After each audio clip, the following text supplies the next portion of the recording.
السلام علیکم، کیسے ہیں آپ سب؟ امید کرتی ہوں آپ سب خیریت سے ہوں گے۔ جی تو آپ سن رہے ہیں نمرہ احمد کا ناول حالم۔ اب تک اس کے 5 چیپٹر ہو چکے ہیں۔ اگر آپ نے ابھی تک نہیں سنے تو جا کے پلے لسٹ سے سن سکتے ہیں۔ پلے لسٹ کا لنک آپ کو ڈسکرپشن میں مل جائے گا۔ اب ہم چلتے ہیں اس کے چیپٹر 6 کی طرف، جس کا ٹاپک ہے باز گشتے دختر۔ تو چلیے بنا کسی دیری کے سٹارٹ کرتے ہیں۔ اس نے دیکھا بوڑھی لکڑی سے بنا 2 منزلہ گھر ہے، تازہ بے رونق لکڑی، مخروطی چھتیں، اوپر بالکنیاں ہیں، اندر ایک کھلا سا صحن ہے، ایک طرف کنواں ہے۔ بلائی منزل کے کمروں کی پچھلی کھڑکیاں صحن میں کھلتی دکھائی دے رہی ہیں۔ کونے والے کمرے کی کھڑکی میں کوئی کھڑا ہے، کوئی ہیولا سا، جیسے کوئی دراز کا توانا مرد ہو، اور وہ نیچے دیکھ رہا ہے۔ جہاں صحن کے کونے میں ایک نسوانی وجود کھڑا ہے، جس نے مخملی چگا پہن رکھا ہے جو شہزادیاں سفر میں پہنا کرتی تھی۔ اس کی کھڑکی کی طرف پشت ہے، بالوں پہ ریشمی اوڑھنی لے رکھی ہے اور سر پہ جمے تاج کی پوچھ دکھائی دے رہی ہے۔ چگے کی آستینوں سے نکلتی سفید باہوں میں سونے اور ہیرے کے کنگن ہیں، خوبصورت ہاتھوں میں زمرد اور یاقوت جڑی انگوٹھیاں ہیں، اور وہ ہاتھ مہارت سے مٹی اور گارے سے چبوترے پہ کچھ بنا رہے ہیں۔ انداز سے لگتا ہے کوئی مجسمہ ہے، اور وہ لڑکی، وہ شہزادی، وہ مجسمہ بناتے ہوئے بار بار رکتی ہے، گردن ذرا سی موڑتی ہے، شکل ابھی بھی دکھائی نہیں دیتی، بس ماتھے کے اوپر تاج کا کونا کن پٹی سے جھلکتا ہے۔ بار بار گردن موڑنے کی خواہش کے باوجود وہ واپس چہرہ پھیر جاتی ہے، جیسے واقف ہے اس بات سے کہ اوپر کھڑکی میں کوئی اسے دیکھ رہا ہے۔ پھر دفتن وہ سر جھکا کے ہلکا سا ہنستی ہے اور گردن موڑنے لگتی ہے، اور کسی دھوئیں کی طرح خواہ فضا میں تبدیل ہو جاتا ہے۔ تو آنکھوں، میں یہ گھر خریدنا چاہتی ہوں۔ یہ فکرہ لبوں سے نکلنے سے چند منٹ قبل تالیہ نے یہ خواب دیکھا تھا۔ جس دن وہ دالان میں داخل ہوئی تھی اور گردن اوپر اٹھائے بلائی منظر کو دیکھ رہی تھی، اور اندر فاتح اور اسرا تلخی سے اس کے بارے میں باتیں کر رہے تھے، اس وقت تالیہ کی نظروں کے سامنے وہ منظر کسی خواب کی طرح چلنے لگا تھا۔ قدیم زمانوں کی زردی لی یہ گھر مختلف نظر آتا تھا تب، اور وہ مجسمہ بناتی شہزادی جو اوپر کھڑے شخص کی نگاہوں سے واقف تھی، وہ اس کے انداز کی شوخی اور ہلکی سی ہنسی، سفید جلد اور زیورات بتاتے تھے کہ وہ اس سے کہیں زیادہ خوبصورت ہوگی جتنا تاریخ کی کتابوں میں لکھا تھا۔ وہ خواب سے چونکی تو خود کو سنباؤ کے گھر میں کھڑے پایا۔ فاتح اور بچے باہر آ گئے تھے اور اب فاتح مجسمے کے بارے میں بتا رہا تھا۔ پھر گفتگو کا رخ شہزادی تاشا کی طرف مڑ گیا اور اسرا بتانے لگی کہ کس طرح وہ یہاں مجسمہ بناتی تھی، مگر اسرا نہیں جانتی تھی کہ تالیہ کو بعض دفعہ دوسرے لوگوں کے بارے میں بھی خواب یا ویژن نظر آ جاتے ہیں۔ اس قدیم مکان میں 600 برس قبل شہزادی کس سے ملنے آتی تھی، وہ دیکھ چکی تھی۔ اسی لیے جب اس نے مداخلت کر کے بتایا کہ شہزادی سنباؤ کے لیے نہیں ادھر آتی تھی تو یہ اندازہ نہیں تھا، یہ وجدان تھا۔ فاتح جولیانہ کے ساتھ مصروف ہو گیا اور اسرا تصاویر بنانے لگی تو وہ کنویں تک آئی۔ اندر نیچے اترنے کے لیے نشان بنے تھے۔ بانی اب بھی کنویں میں موجود تھا۔ وہ مسکرائی اور پلٹی۔ "وانکو، میں یہ گھر خریدنا چاہتی ہوں"، اعلانیہ بلند سا بولی تو صحن میں موجود ہر شخص چونکا۔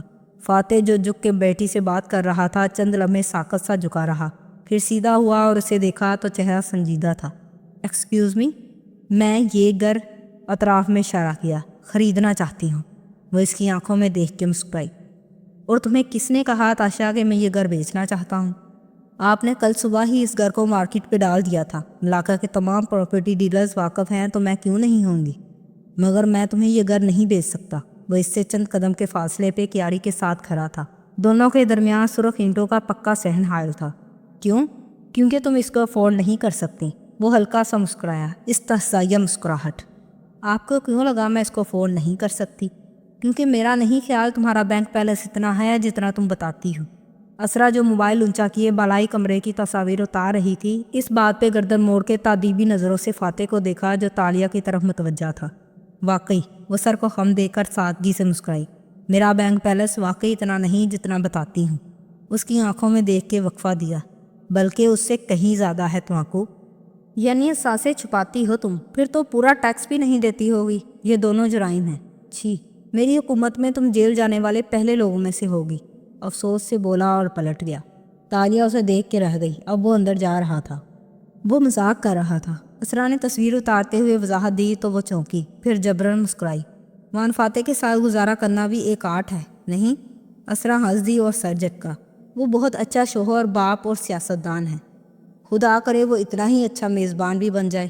بولی نہیں، صرف دل میں سوچا۔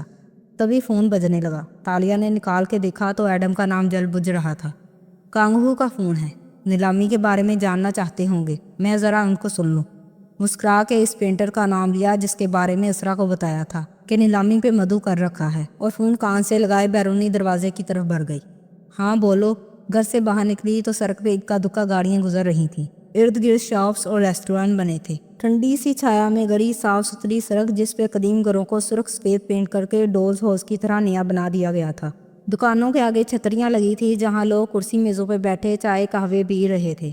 ایسے میں وہ فٹ پاتھ پہ چلتے ہوئے فون پہ ایڈم کو سنے گئی جو کہہ رہا تھا، کیا ہم مل سکتے ہیں؟ ہاں مگر شام کو، میں ابھی گھر پہ نہیں ہوں۔ میں جانتا ہوں آپ ملاقہ میں ہیں، میں بھی وہیں آ رہا ہوں۔ تالیہ چونکی۔ میری جاسوسی کرنے لگے ہو کیا؟ نہیں، ہاں شاید۔ اچھا ہم کہاں مل سکتے ہیں؟ تم کیوں ملنا چاہتے ہو ایڈم؟ کیا آپ کو وہ سکہ نہیں چاہیے؟ تالیہ اس سوال پہ خاموش ہو گئی۔ گاڑیاں ساتھ سے گزر رہی تھیں اور وہ فٹ پاتھ کنارے آگے چلتی جا رہی تھی۔ سکہ ساتھ لا رہے ہو؟ جی، کیونکہ خزانہ ملاقہ میں ہی ہے نا۔ تالیہ مراد رک گئی، بالکل ساکت شر۔ خاموش کیوں ہو گئی آپ چیتالیہ؟ چابی کا دوسرا حصہ آپ کے پاس ہے لیکن سکہ میرے پاس ہے، اور خزانہ ملاقہ میں۔ اتنا مشکل نہیں تھا گیس کرنا۔ مجھے نہیں پتا تم کیا کہہ رہے ہو، یہ سکہ سرکار کی امانت ہے۔ اس نے کہنے کی کوشش کی۔ ہم کہاں مل سکتے ہیں چیتالیہ؟ وہ بے چینی سے بولا۔ وہ چند لمحے سوچتی رہی، بولی نہیں۔ اگر آپ کو سکہ چاہیے تو آپ کو مجھ سے سچ بولنا ہوگا۔ سچ آپ کو آزاد کر دے گا چیتالیہ۔ وانگلی کے کنویں پہ مجھ سے ملو۔ کون سا کنواں جو وانگلی کے گھر میں ہے؟ سنباؤ کا گھر؟ نہیں اسٹوپٹ، وہ تو فاتح صاحب کا گھر ہے۔ میں بوکیا چینی پہاڑی کی بات کر رہی ہوں جہاں وانگلی نے کنواں بنوایا تھا جس کا پانی 600 سال سے خشک نہیں ہوا۔